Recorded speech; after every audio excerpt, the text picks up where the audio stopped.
اچھا اگلا سوال علی بھائی جو آیا ہے کسی بھائی نے کیا ہوا ہے، یہ مجھے تو پتہ بھی نہیں کہ سوال بھی درست ہے یا نہیں.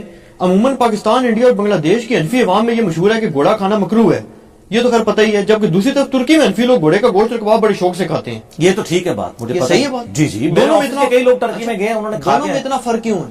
یہ سوال کسی بھائی نے پوچھا ہے. ہاں، فرق اس لیے ہے کہ جو کہانیاں ہوتی ہیں نا وہ ہر علاقے کی اپنی ہوتی ہیں. میں آپ کو ایک فرق بتاتا ہوں کہ یہاں پنجاب کے اندر دیوبندی جو ہے نا وہ فرض نماز کے بعد دعا کرتے ہیں، اور جب بریلوی نماز جنازہ کے بعد دعا کرتے ہیں تو کہتے ہیں یہ ثابت ہی نہیں ہے. تو جب ہم ان سے پوچھتے ہیں کہ چلیں یہ تو ثابت نہیں جو آپ فرض نماز کے بعد کر رہے ہیں یہ ثابت ہے، وہ کہتے ہیں نہیں یہ بھی ثابت نہیں، یہ بزرگوں نے بتایا. اچھا تھوڑا سا آپ لاہور کی طرف جائیں، رائے ونڈ چلے جائیں، وہاں فرض نماز کے بعد دعا نہیں ہوتی. ہم کہتے ہیں یہاں کے بزرگ چینج ہو گئے ہیں. رائے ونڈ کے جو دیوبندی ہیں وہ فرض نماز کے بعد اجتماعی دعا نہیں کرتے، سنت اذکار کرتے ہیں. تو سر جو بدعت ہوتی ہے نا وہ ہر جگہ کی ڈیفرنٹ ہوتی ہے، سنت پوری دنیا میں ایک ہی ہوتی ہے.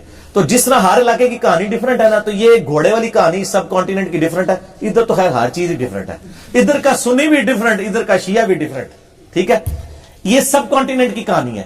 ٹرکی کے اندر سر جو ہے نا وہ باقاعدہ آپ کو پتا میجورٹی تو حنفی ہیں سارے ہی آلموسٹ، اور وہاں پہ ہوٹلوں میں یعنی گھوڑے پکتے ہیں، گھوڑے کے کباب پکتے ہیں، اور آپ کو کڑھائی بھی گھوڑے کی ملتی ہے، بریانی بھی مل جائے گی، بڑے شوق سے کھاتے ہیں. بلکہ وہ میں آپ کو بتاؤں میرے آفس کے کلیگ ہیں وہ آفیشل ٹور پہ نا ٹرکی گئے ہوئے تھے، تو وہ کہنے لگے کہ جی ہمارے سامنے نا لا کے انہوں نے نا یعنی کباب رکھے. ظاہر ہے وہاں مسلمان ہیں، مسلمان کے پاس جب آپ گئے ہیں تو وہ حلال ہی رکھیں گے.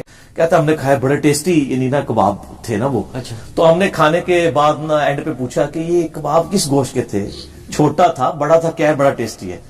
تو وہ آپ کہتے ہیں کہ وہ نا جو ویٹر سے پوچھا نا تو اس کو تو نہیں سمجھ آتی تھی، جو اردو تو نہیں آنی یا انگلش بھی نہیں، ان کو ٹرکش وہ بولتے ہیں نا، یورپ میں یہ ہے. فرینچ جو ہے وہ اپنی فرینچ لینگویج بولتے ہیں، جرمن جو ہے جرمنی بولتے ہیں.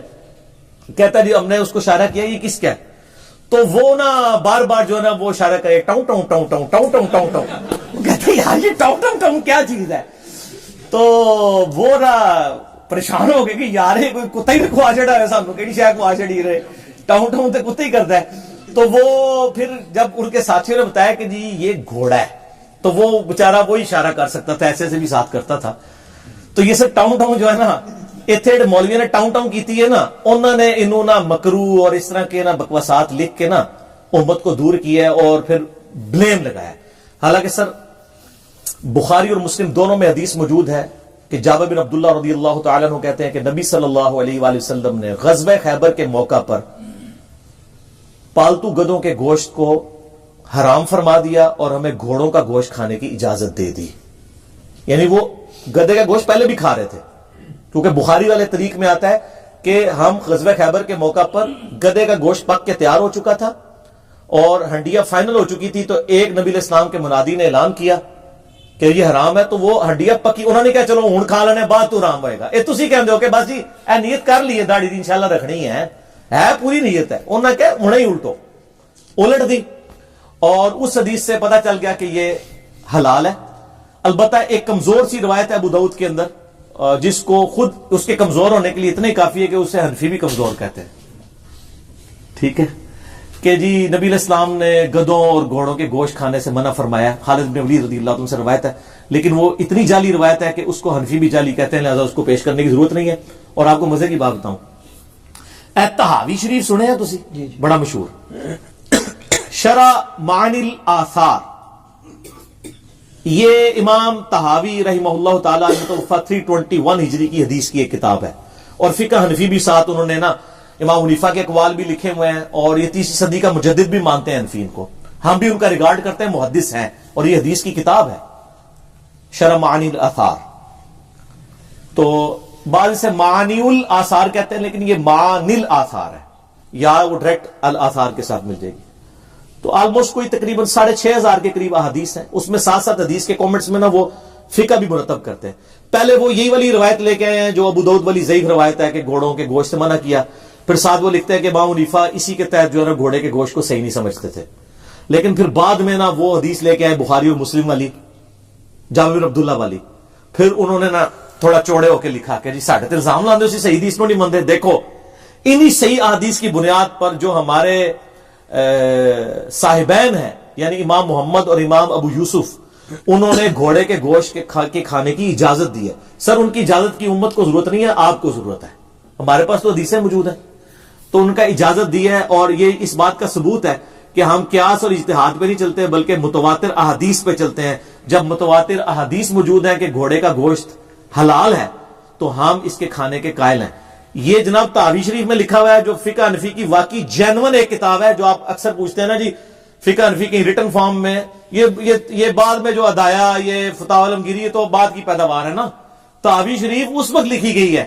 تحویل شریف تو اس کو یہ کہتے ہیں, ویسے یہ شرح معانی الاثار ہے کتاب کا نام, اردو میں ترجمہ ہو کے آ چکی ہے. اس کے اندر باقاعدہ ہم انشاءاللہ اس میں جے پی جی بھی اس کا ایڈ کر دیں گے. اس کے اندر باقاعدہ انہوں نے لکھا ہے کہ ہم تو حدیث پہ چل رہے ہیں اور ہم گھوڑے کو حلال سمجھتے ہیں.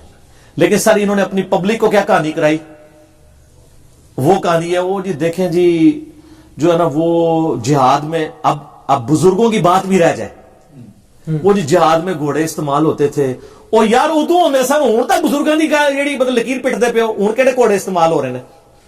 وہ اس لیے پھر اس وقت انہوں نے کہا کہ حرام تو نہیں مکروہ ہے. سر شریعت میں آپ اپنی طرف سے کوئی چیز انجیکٹ کر ہی نہیں سکتے, مکروہ کہنے کا آپ کو اختیار ہے حلال چیز کو. وَلِعَاذُ بِاللَّهِ تعالی قرآن حکیم میں اللہ تبارک تعالیٰ نے کیٹاگوریکل مینشن کیا ہے کہ مت کہا کرو کہ یہ چیز حرام ہے اور یہ حلال ہے, جب تک کہ تمہیں کوئی شرعی دلیل نہ مل جائے. اپنی طرف سے حلال اور حرام کے فتوے نہ لگایا کرو. تمہیں کس نے یہ یعنی اجازت دی ہے کہ تم اس قسم کے فتوے لگاؤ؟ تو کہتے ہیں جی وہ اس وقت جہاد میں استعمال ہوتا تھا, اس لیے امام حنیفہ نے کہا دیا ہے مکروہ ہے. اب مکروہ کا لفظ ڈال دیا, نہ ہیوں میں نہ شیوں میں, درمیان میں ڈال دیا. کوئی حلال کہے گا تو کہیں گے نہیں مکروہ ہے, اور کہے گا یار اس کو آپ مکروہ کہہ رہے ہو, کہیں گے ہم حرام تو نہیں کہہ رہے نا, مکروہ ہی کہہ رہے ہیں. اے کہانی اس پہ میرا ایک کلپ ہے, علماء مامو کیسے بناتے ہیں. سنجے دت کی تصویر بھی لگی ہوئی ہے ساتھ اس کے, تو آپ کو پتا چلے گا. میں نے ان کی بڑی مثالیں دی ہیں مامو بنانے کی. تو یہ انہوں نے بنایا مامو, اور مامو ایسے بنایا کہ فقہ حنفی کی جو یہاں پہ اردو میں کتابیں پائی جاتی ہیں نا, بریلوی مکتبہ فکر کی کتاب کون سی ہے جی, بار شریعت. سر 30 سال میں تقریباً اس بندے نے لکھی ہے وہ, 30 سال میں, اور 30 سال ہے کام کرتا رہا بندہ. انہیں جتنی فقہ دی کتابوں سے اردو ٹرانسلیشن کر کے چلے ہمارے لیے فائدہ ہو گیا. اس کے آپ 15ویں حصے میں جائیں نا سر, میں نے داڑھی مجھ نکلنے سے پہلے بار شریعت پڑھی ہوئی ہے 1994 میں جب میں ایف ایس سی میں تھا. 15ویں حصے میں انہوں نے جا کے لکھا ہے کہ جی جو گھوڑا ہے نا جی, یہ جہاد میں جو کہ استعمال ہوتا ہے اس لیے اس کی ممانعت ہے. اب یہ ان کو پتہ ہی نہیں ہے کہ یار خدا کے لیے آپ یہ لکیر پیٹنا بند کرو, اب بتاؤ لوگوں کو حلال ہے. ٹھیک ہے جی, وہ جہاد کی وجہ سے دے دیا تھا کہانی. اچھا یہ تو ہو گیا جو فقہ حنفیہ بریلویہ. اب ان کے جو چھوٹے بھائی ہیں فقہ حنفیہ دیوبندیہ, ان کی مشہور کتاب کون سی ہے, بہشتی سے. اور ہائے دیکھو سارے لوگ پتہ ہے. ٹھیک ہے, انہوں نے بزرگ رہے نا, سارے دے بزرگ رہے نا اپنے اپنے زمانے سارے اتو ہی تھے, آئے ہو نا تسی بھی اتو ہی آئے ہو نا. اچھا تو بہشتی زیور کے اندر بھی جو حلال اور حرام والا چیپٹر ہے اس میں باقاعدہ انہوں نے لکھا ہے کہ گھوڑے کا گوشت حلال تو ہے لیکن کھانا نہیں چاہیے. دیکھو کہانی, ٹھیک ہے, کڈی کڈی کہانیاں کراندے نے. اور پھر کہندے نے جی علی پھر ساڈے چینگے لاندا ہے, تو میں چینگے نہیں لاندا سر, بالکل میں چینگے نہیں لاندا. میں صرف کہنا کہ سر نہ میں بابی نہ میں بابی, میں ہوں مسلم علمی کتابی. ٹھیک ہو گیا. تو یہ میں نے آپ کو دونوں کے الگ الگ حوالے اس لیے دیے ہیں کہ یہ دونوں بھائی ایک دوسرے کو ماننے کے لیے تیار نہیں ہے, حالانکہ یہ جائز اولاد ہے روحانی ایک ہی بزرگ کی.